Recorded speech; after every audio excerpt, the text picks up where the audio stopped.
तो लो जनाब माशाल्लाह प्योर माझण नस्ल की माशाल्लाह गब्बन पाठ आ गए ने बिल्कुल तैयार है जनाब सूवण नूं।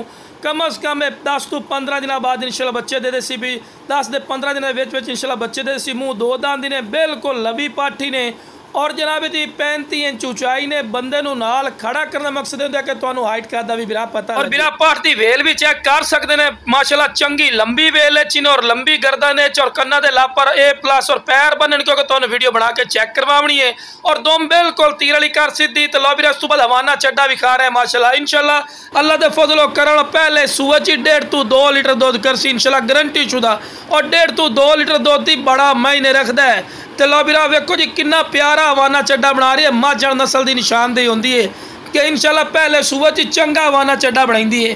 तो बिल्कुल वेखो जी इतना हवाना चड्डा वेखो कितना ढीला पिया। वेखो जी सारा इस दुध का भरना है पिया। ये जो सियाणा बंदा उन्होंने बड़ा पता लग जाता कि वाकई है तो नाड़े करती पई है बिल्कुल तैयार पाठी ने। तो जिस वीरान इंशाल्लाह चाहिए इंशाल्लाह राबता करिया है तुहाडे राबते की कदर होसी और इंशाल्लाह मुनासिब राइट ते मिलसी। कोई लख वाली गेम नहीं होनी इंशाल्लाह तुहाडी सोच तो कम।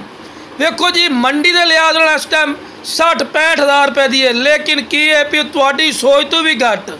तुसी स्क्रीन दिते नंबर ते राबता करिया है इंशाल्लाह तुहाडे राबते की कदर होसी और मुनासिब राइट। तो लो बिरा टोर फिर के विखा रहे हैं चारा भी खवा के विखा रहे हैं कि सेहत